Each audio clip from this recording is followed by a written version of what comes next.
The Woman in the Black Coat by Joseph Sheridan Lefanu. I was born into a rich and important family in Tyrone, Ireland.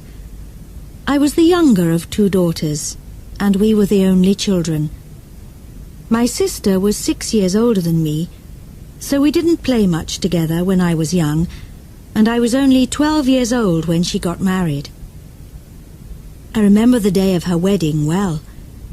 Many people came, all of them laughing, singing and happy. But I felt sad when my sister left with her new husband, Mr. Carew.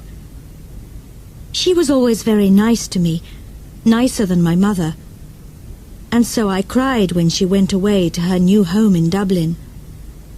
My mother and father didn't love me. They wanted sons and were not very interested in me. About a year after my sister got married, a letter arrived from Mr. Carew. He said that my sister was ill, and that she wanted to come home to Tyrone and stay with us, to be with her family. I was sad that she was ill, but also very happy about her visit. "They're leaving Dublin on Sunday," my father told me, "and they're arriving here on Tuesday evening." Tuesday came, and it was a very long day. Hour after hour came and went, and I listened all the time for my sister and her husband. Now the sky was dark, and soon it was midnight, but I couldn't sleep. I listened and waited. Suddenly, at about 1 o'clock in the morning, I heard a noise far away. I ran out of my bedroom and down to the living room. "They're here! They're here!" I called to my father, and we quickly opened the front door to see better. We waited there for a few minutes, and we heard the noise again. Somebody crying far away in the night. But we saw nothing. There were no lights and no people there. We went outside, waiting to say hello and to help my sister with her bags. But nobody was there. Nobody came.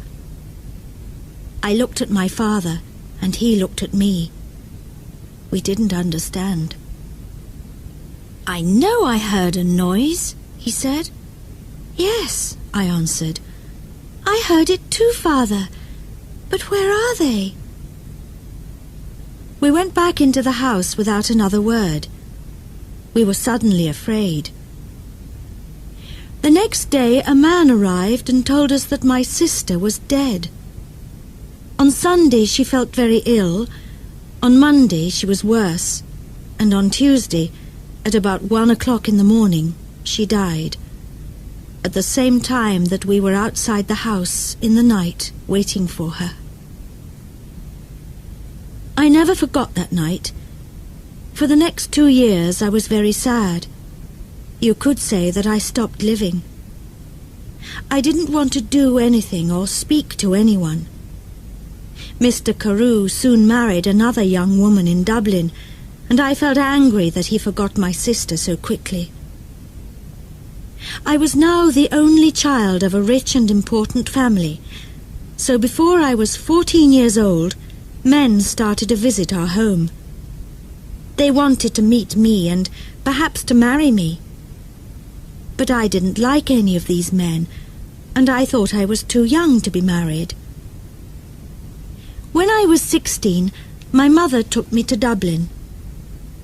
"Dublin is a big city," she said. "We're going to meet richer and more interesting men than the ones back home in Tyrone. We can easily find you a good husband in Dublin."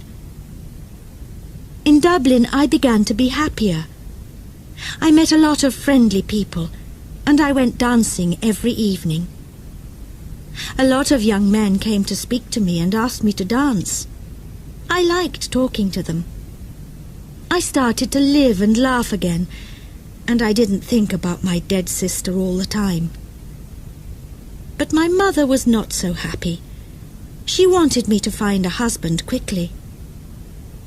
One night, before I went to bed, she came into my room and said, "Do you know Lord Glenfallen?" "Oh, yes," I answered. "He's that ugly old man from Cahagilla." "He's not ugly, and he's not old, Fanny," my mother said quickly. "He's from a very rich and important family, too, and he wants to marry you. He loves you." "Loves me? Wants to marry me? But he's making a mistake, Mother," I said. "I don't love him. I can't marry somebody I don't love." "Think about it, Fanny," my mother answered quietly. "He's a good man, and he wants to marry you. You're a very lucky young woman." My mother left the room, and I sat quietly for a long time.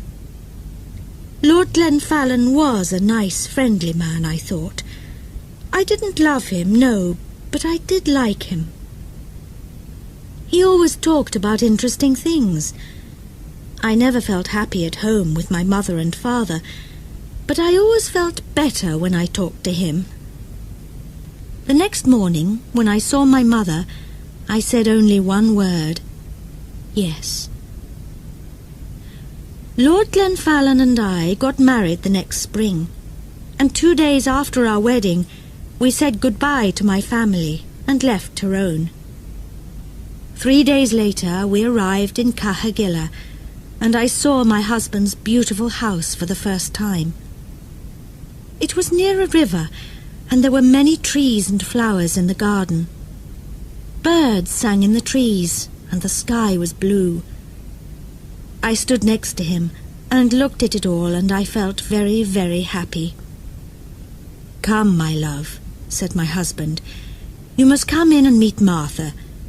She cooks and cleans and knows everything about the house."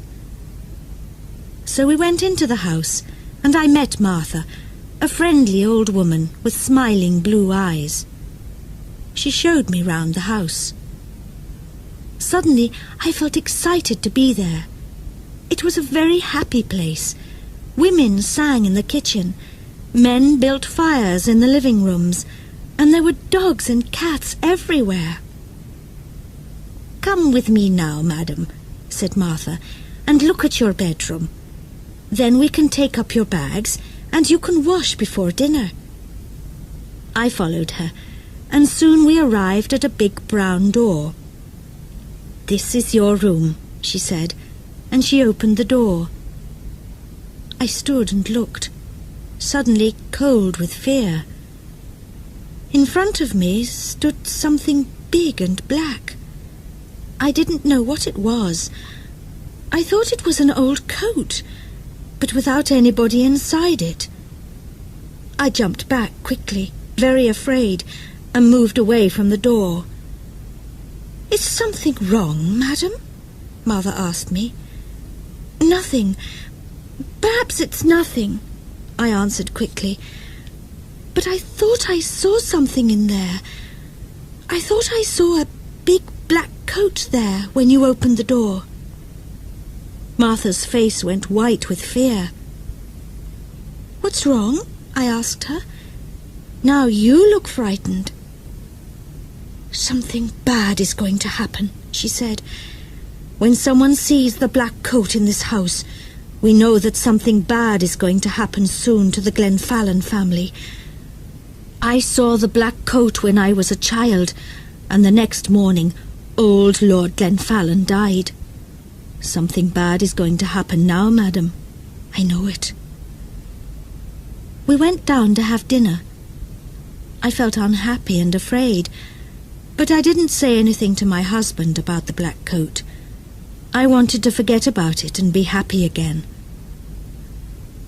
The next day, Lord Glenfallen and I went for a walk together to look round the house and gardens, because I wanted to know my new home better.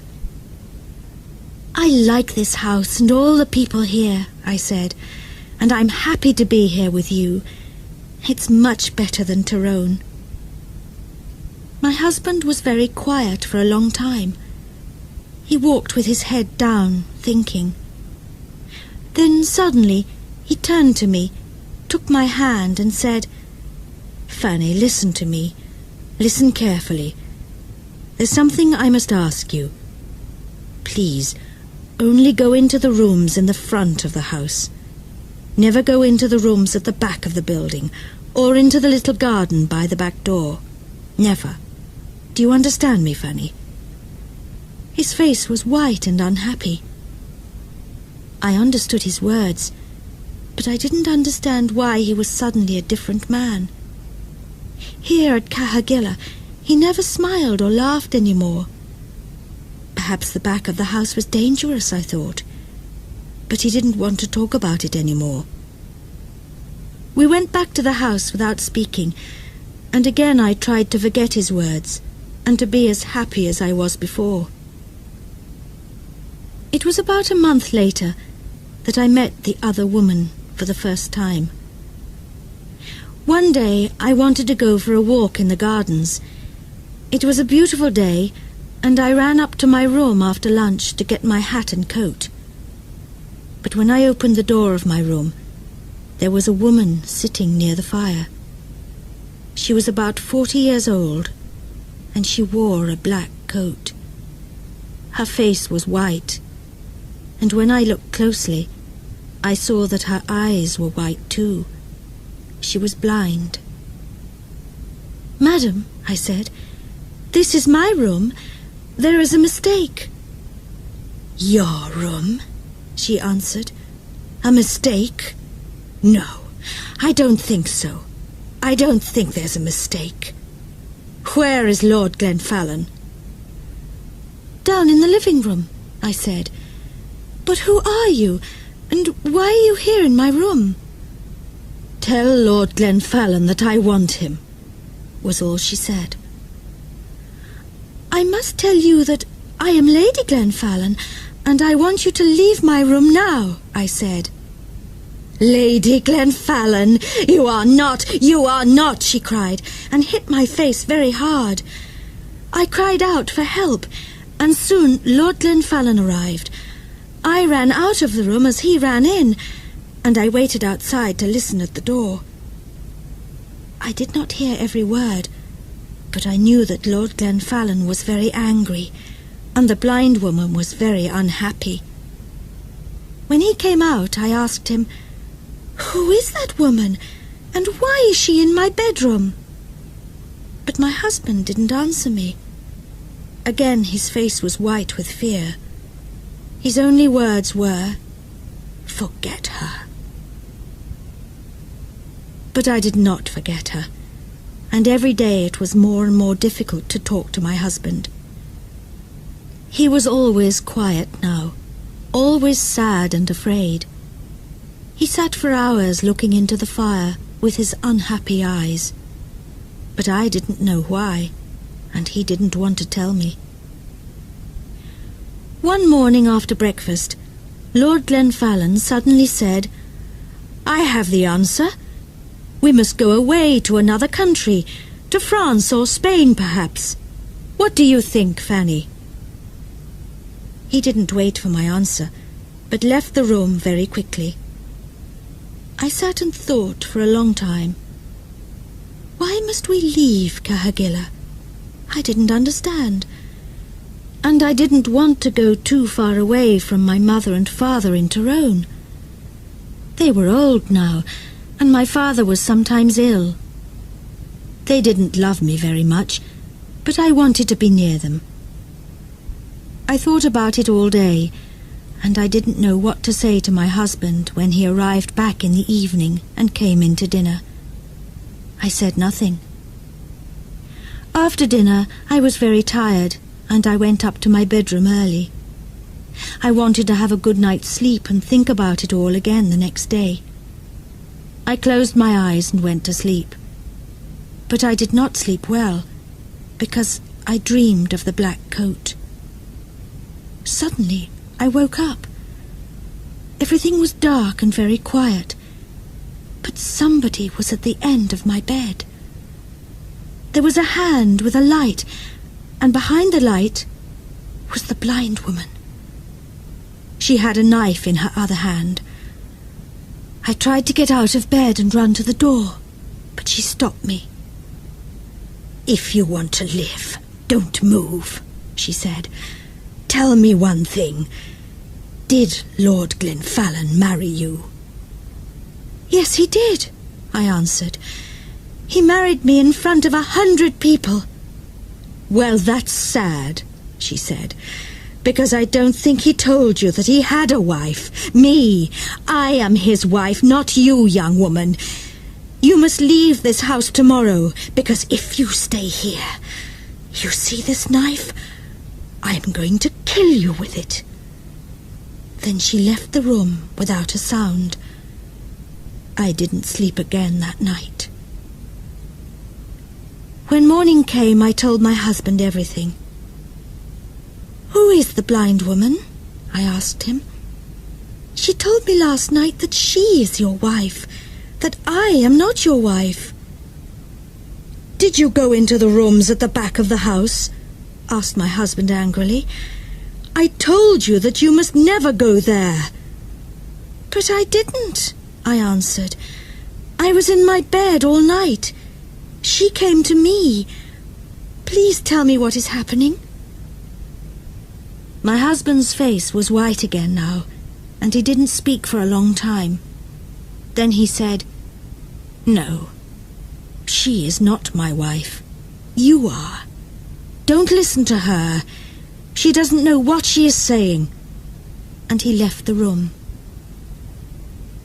I ran to find Martha. I didn't like this house anymore.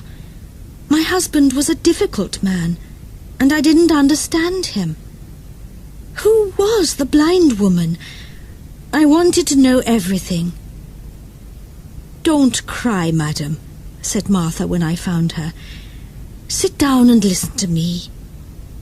What I'm going to tell you is not very nice. The blind woman, the woman in the black coat, is dead.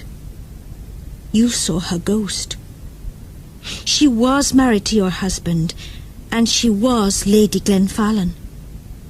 Nobody knows how she died. Her bedroom was at the back of the house. Somebody saw your husband with a knife in his hand on the night she died. But did he kill her? Nobody knows. When we found her, the knife was on the floor next to her, and her eyes... Somebody cut her eyes out after she died. Perhaps he didn't want her to see his other women. His next wife. You. I didn't wait to speak to my husband again. I left that day. I was too afraid to stay another minute at Cahagilla. I knew that the blind woman was going to come back again and kill me. I said goodbye to Martha, took my bags, and told my driver to take me back to Tyrone. I'm happy living here with my mother and father now. The house is quiet. I sleep well each night, and they are friendlier to me than they were before. Sometimes my dead sister visits me at night, but I'm never afraid. She tells me that the blind woman is trying to find me at Cahagilla, and that she wants to kill me. She is jealous of me, but she can never find me there. She must wait for the next Lady Glenfallen. Imray came back. From The Return of Imray by Rudyard Kipling, 1891. One day Imray was there, in the little town in the north of India where he lived and worked, and the next day he was not. He disappeared.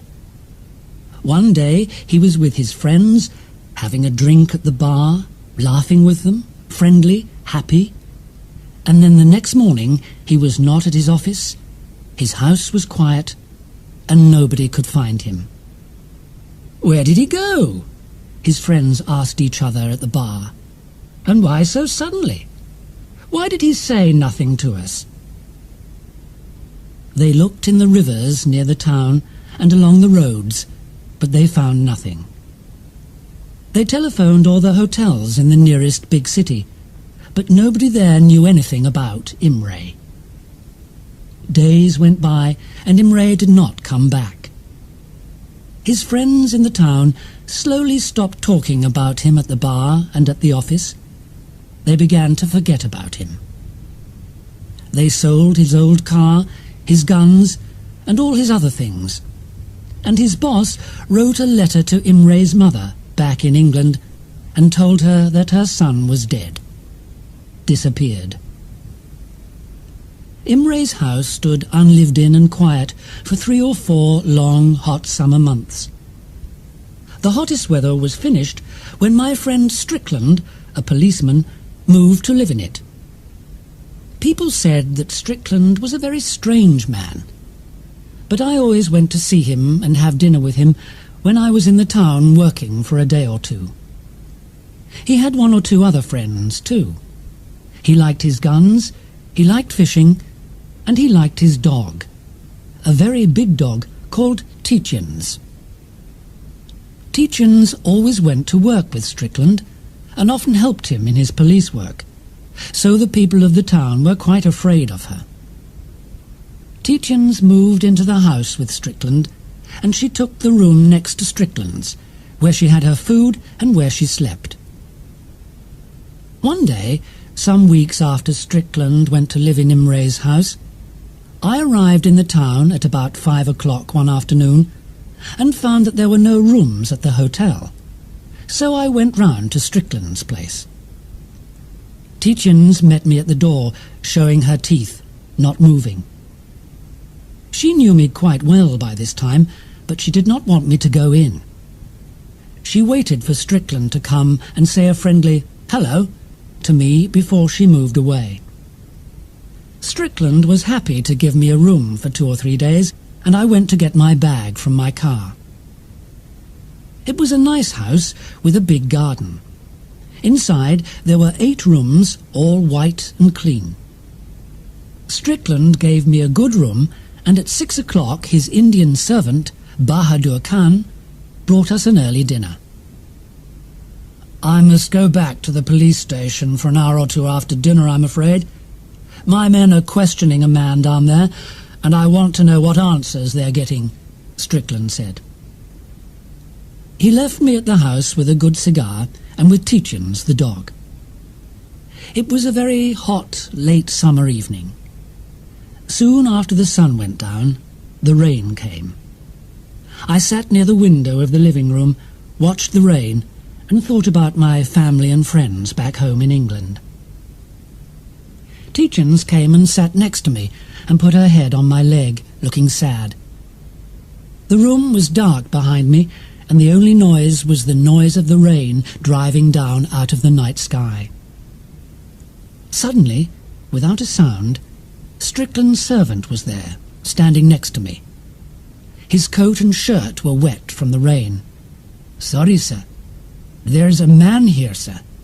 He's asking to see somebody," the servant said. I asked him to bring a light, and I went to the front door, but when the light came, there was nobody there. When I turned, I thought I saw a face looking in through one of the windows from the garden. It disappeared quickly. "Perhaps he went round to the back door," I said to the servant. So we went through the living room and the quiet, dark kitchen to the back door. But there was nobody there. I went back to my chair and my thoughts by the window, not very happy with Strickland's servant, and not very happy about the face at the window, the strange visitor in the rain. I took some sugar with me to give to Tietjens, but she was out in the garden, standing in the rain, and did not want to come inside. She looked frightened, I thought. Some time later, Strickland arrived home, very wet, and the first thing he asked was, "Any visitors?" I told him about the disappearing visitor in the rain. "I thought perhaps he had something important to tell you," I said, "but then he ran away without giving his name." Strickland said nothing, and his face showed nothing.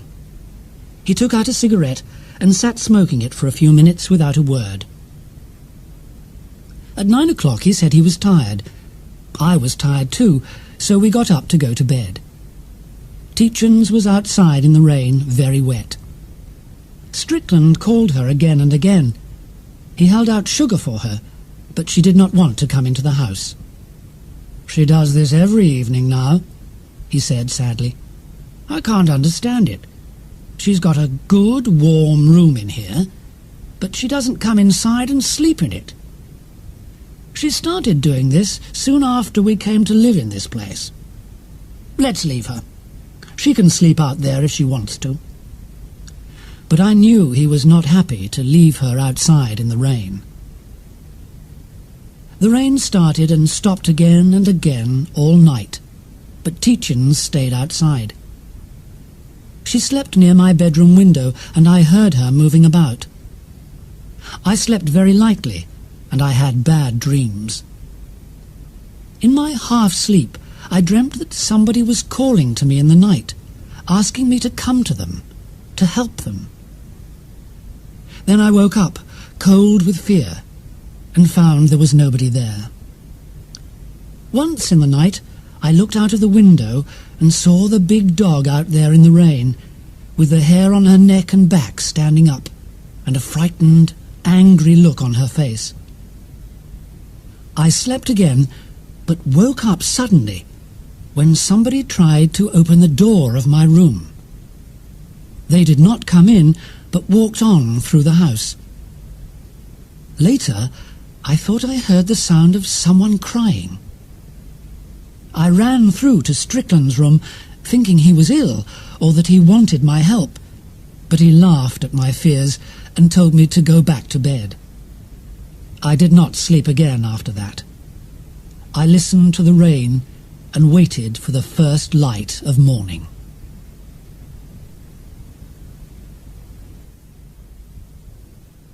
I stayed in the house with Strickland and his dog for 2 more days. Tietjens was quite happy inside the house all day, but as soon as night came, she moved out into the garden and stayed there. I understood.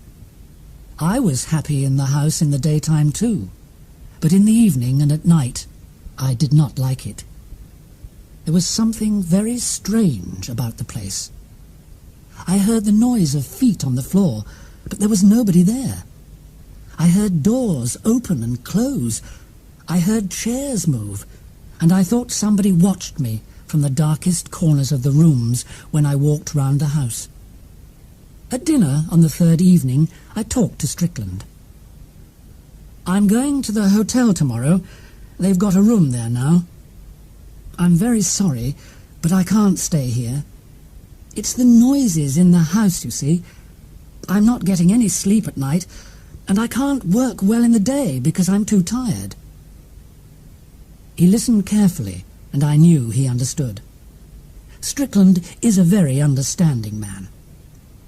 "Stay with me for another day or 2, my friend," he said. "Please, don't go. Wait and see what happens. I know what you're talking about. I know there's something very strange about this house, and I want to know what it is. I think Tietjens knows. She doesn't like coming inside after dark." Suddenly, he stopped talking, his eyes on one corner of the ceiling above my chair. "Well, look at that," he said quietly. I turned and looked up. There was the head of a very dangerous brown snake, called a karite in India. It was looking at us with its cold little eyes from a small door in that corner of the ceiling. I stood up quickly and moved away from that corner of the room. I do not like any snakes. I am afraid of them, and the karite is one of the most dangerous and frightening snakes. It kills so easily and so quickly. "Let's get it down and break its back," I said.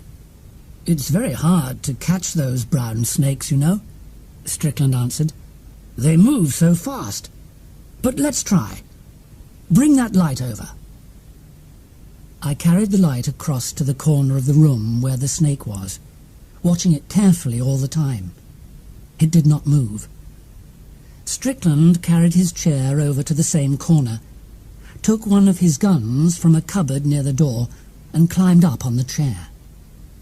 But the snake saw him coming. its head suddenly disappeared, and we heard it move away across the ceiling above our heads. "Snakes like it up there in the ceiling. It's nice and warm," said Strickland. "But I don't like having them there. I'm going up to catch it."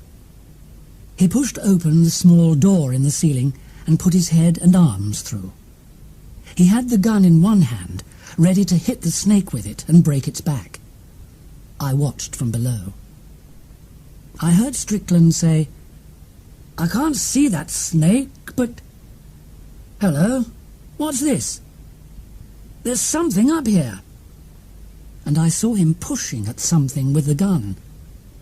"I can't quite get it," he said, and then suddenly, "It's coming down! Be careful down there!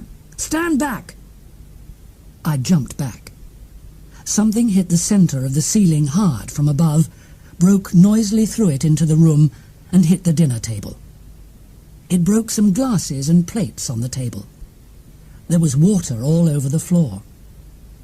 I went over with the light and looked down at the thing on the table. Strickland climbed quickly off the chair and stood next to me. It was a man. A dead man. "I think," Strickland said slowly, "that our friend Imre is back." Suddenly something moved out from under one leg of the thing on the table. It was the brown snake, the Karaite, trying to get away. "So the snake came down with our dead friend, I see," Strickland said, and he pushed the snake off the table onto the floor, hit it with his gun, and broke its back. I looked at the dying snake on the floor and said nothing. Strickland went over to a cupboard and took out a bottle of whiskey and 2 glasses. He gave me a drink. "Is it Imre?" I asked. "Yes, that's Imre," he answered. "And somebody killed him." Now we knew why there were noises round the house at night, and why Tietjens did not like sleeping inside the house. She knew that Imre was up there, dead. She knew that Imre's ghost walked through the house at night, trying to find somebody to help him. A minute later we heard Tietjens outside. She pushed open the door with her nose and came in. She looked at the dead man on the table and sat down on the floor next to Strickland, looking up at him. "You knew Imre was up there all the time, over our heads," Strickland said to the dog, looking down at her. "Somebody killed him, and perhaps you know who did it, too. Dead men do not climb up into the ceilings of houses and close the ceiling door behind them. So the question is, who put him there and closed the ceiling door? And who killed him? Let's think about it." "Let's think about it in the other room," I said. "Not here." "You're right," said Strickland with a smile. "Let's go into the living room." We went through to the living room and sat there, smoking cigarettes and drinking our whiskey. Strickland said nothing, but sat quietly and thought for a minute or two. His gun was on the floor next to his chair. "So, Imre is back," he said again, slowly. "You know, when I took this house, I took Imre's 3 servants, too. They stayed here to work for me. Did one of them kill him? I was not quite happy about that when I questioned them at the time Imre disappeared, you know. Why not call them in, one at a time, and question them again?" I said. "See what they have to say." There was a noise at the back door from the kitchen. It was Bahadur Khan, Strickland's servant, coming in to take the dinner things away. Strickland called him, and the man came into the living room without any noise. He wore no shoes. He was a tall and strong-looking man. He stood quietly near the door and waited. "It's a very warm night, Bahadur Khan. Do you think more rain is coming?" Strickland began. "Yes, sir. I think it is. the servant answered. "When did you first start to work for me, Bahadur Khan?" "When you came to live in this house, sir. You know that. After Mr. Imre suddenly went away to Europe, sir." "He went away to Europe, you say? Why do you say that?" "All the servants say he went to Europe, sir." "Do they? That's very strange, Bahadur Khan. I asked them before, but they didn't know. You said it to me, Bahadur Khan, but they didn't know. And Mr. Imre went to Europe, you say, but he never said a word about it to his friends or to his other servants before he went. He told only you, Bahadur Khan. Do you not think that is strange?" "It is strange, sir," the man answered very quietly. "And why do you say it? Why do you want us to think Mr. Imre went to Europe?" The tall man did not answer. He looked very frightened now. His eyes were white in the dark. He moved nearer the door, but Strickland went on. "But now, suddenly, Mr. Imre is back again, Bahadur Khan. He's back in this house. Come and see him. He's waiting for his old servant." Strickland took his gun off the floor and stood up quickly. He pushed the gun into Bahadur Khan's face. "Sir!" The tall Indian moved back, very frightened now, and put up his hands. "Go and look at the thing on the table in the next room, Bahadur Khan," Strickland said. "Go on. Take the light. Go and see Mr. Imre. He's waiting for you." Slowly the man took the light and walked to the door. Strickland was behind him, pushing the gun into his back. The tall Indian stopped near the table and looked down at the dead man. His face was yellow with fear. "You see?" asked Strickland coldly. "Mr. Imre is back." "I see, sir." "And now I know. You killed him, Bahadur Khan. Why?" "I killed him, sir, yes. He was not a good man, sir. He put his hand on my child's head one day. The next day my child was very ill, and the next day he died. He was my oldest son, sir. Mr. Imre killed my son. He was a bad man. So I killed Mr. Imre in the evening of the same day when he came back from his office. Then I put him up above the ceiling and closed the door." Strickland turned to me. "You hear that?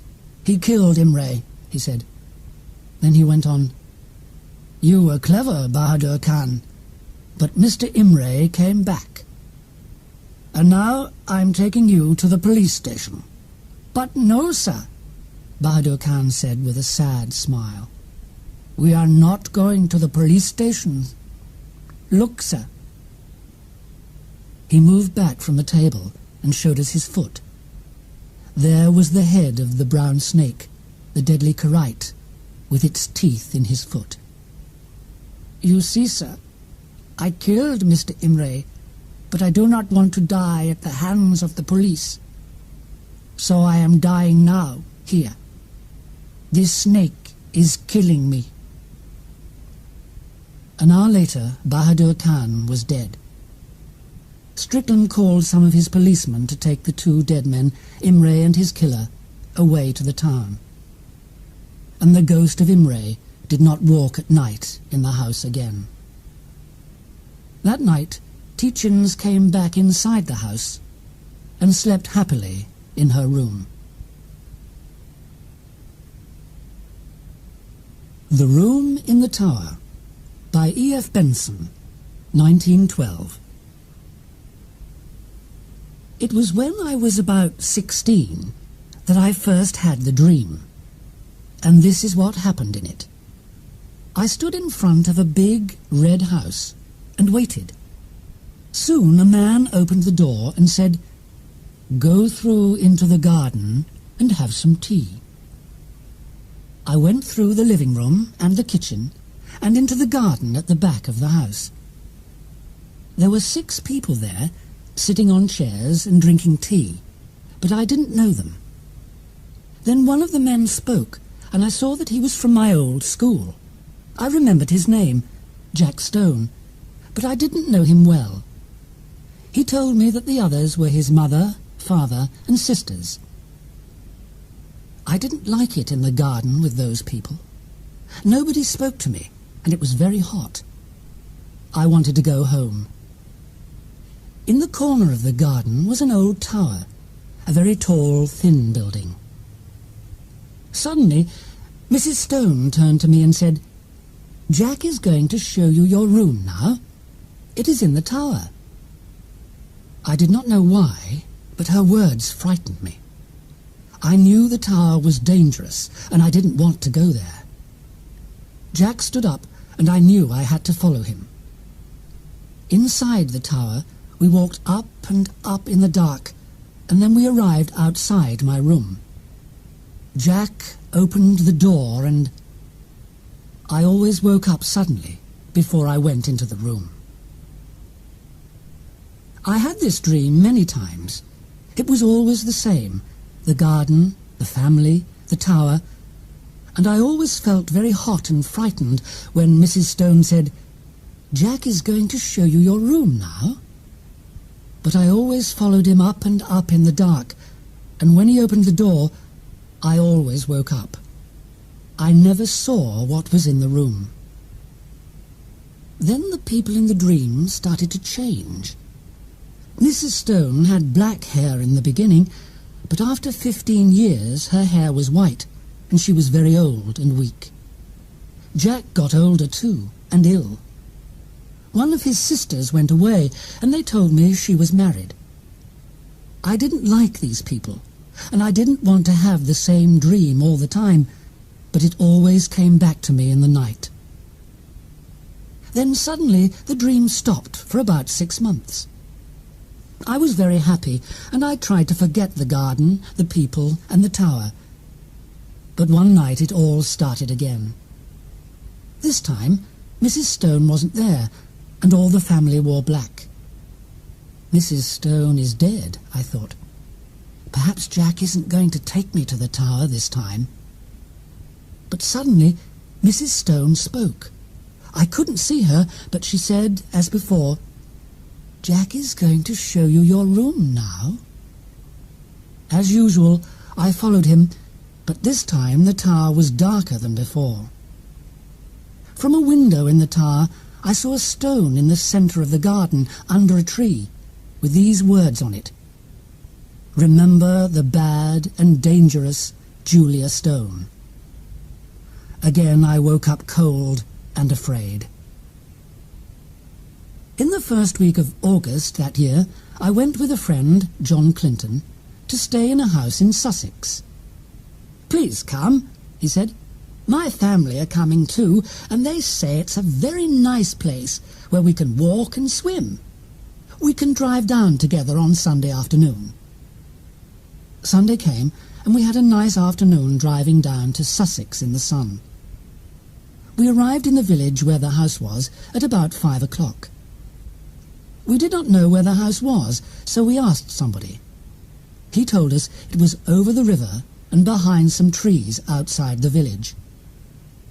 John was the driver, and because it was so hot, I went to sleep as he drove. I woke up when the car stopped and found that I was in front of the same house as the one in my dreams, the house of the Stone family. We walked through the living room and the kitchen and into the garden at the back. I knew without looking that there was a tower in the corner of the garden. It was very, very hot in the late afternoon sun. I waited to feel ill and afraid, as I always did in my dream. But the people in the garden were not unfriendly. The Clinton family talked and laughed, and I liked them very much. Then Mrs. Clinton said to me, "Jack is going to show you your room now. It is in the tower." And my friend John stood up His family always called him Jack, and I followed him up to the room. I was afraid when he opened the door, because in my dream I always woke up before I saw the room. But this time I went in. Everything was very nice inside, and my bags were ready for me on the bed. Perhaps it isn't bad here, I thought, and perhaps the bad dreams are going to stop now that I am here, in the room in the tower. But then I saw 2 pictures near the bed, and that same cold fear came back. One picture was of Mrs. Stone, old and with white hair as she often was in my dream. The other picture was of Jack Stone. His face was ill and angry, as he was in my last dream before this visit. I looked at the picture of Mrs. Stone for a long time. She had dangerous eyes, and they followed me round the room. John Clinton came back to tell me dinner was ready. "I don't like this picture, John," I said. "I'm going to have bad dreams tonight if it stays in here. Can we move it outside?" "Yes," said John. "Let's move it now." But when we tried to carry it out, it was very, very heavy. We could not carry it. We put it down on the floor. John suddenly said, "Oh, look, there's blood on my hand, a small cut from this picture." Then I saw that there was blood on my hand too. But after we washed our hands, we saw no cuts. So we tried again to move the picture. I didn't want to look at Mrs. Stone's face as we moved her picture through the door, but her eyes followed me again. There was a smile on her face now, but her eyes were more dangerous than before. Her mouth was blood-red, and the picture was heavier and heavier. We left the picture outside the door of my room. We went down to dinner, and when we finished, John and I went out into the garden to smoke. It was a very hot night, hotter than the day, and I didn't much want to go to bed. Suddenly, a dog ran across the garden and sat under the tree I could see from my bedroom window. The dog sat on the place where the stone was in my dream, and it did not move. It was frightened. It sat and looked at the tower for a minute, and then ran away. Next came a cat, and it did the same thing. "Do you see those animals?" I asked John. "Why are they so afraid?" "I don't know," he said. At about midnight we said good night and went to bed. It was very hot, but I was tired, and I thought I was ready to sleep. Without the picture of Mrs. Stone in my room, I was happier, and I didn't think about her dangerous smile or the cuts on our hand. I closed my eyes and slept. I woke up suddenly. I don't know what time it was. The room was very dark, and for a minute I didn't know where I was. Then, with sudden fear, I remembered. A light came on, and I saw a woman I knew, the woman in the picture. I saw those dangerous eyes, the blood-red mouth, the smile. Mrs. Stone put a cold hand on my neck and spoke. "So, you are here in the tower after so many years and so many dreams. Yes, I waited and waited for you. And then I stopped waiting, but at last you came. I am so happy that you came. Tonight I am going to have a good dinner. I am thirsty. I am hungry. I am waiting. Yes, I am so happy that you came after all this time." Again she put her cold hand on my neck, and then her face came slowly down, and her teeth started to cut into me. I was too weak to move, but suddenly I knew I had to get away quickly. I hit her hard in the face, and at the same time I jumped out of bed and ran to the door. John Clinton was outside. "I heard a noise," he said. "What is it? What's wrong?" And then, "Look, there's blood on your neck." "John," I said, "that woman in the picture we took from the room this afternoon, she came back. She's in there now. Her name is Julia Stone." John laughed. "You are having a bad dream," he said, and walked into the room to look. But he came out very fast, as white as me, and said, "You're right. She's there. And there's blood on the bed and on the floor." I don't know how I ran downstairs. My legs were weak, and it was difficult to stand, but soon we were out in the garden again. We left the house the next day. About a year later, I went back to the village to ask the people there if they knew anything about the tower and about Julia Stone. One very old woman knew the story. This is what she told me. 8 or 9 years ago, a woman died in that room in the tower where you stayed. 3 times the village people tried to bury her at the church. But each time somebody saw the dead woman's ghost late at night, with blood on her mouth and a dangerous smile. Then we knew that she killed people and drank their blood. We didn't want to try to bury her anymore, so we took her back to the house with the tower and buried her under the tree you can see from the window of that room. There she stays, waiting quietly, sometimes for many years. But people say she visits young men in their dreams, and she brings them here. I think you know what happens to them when they arrive.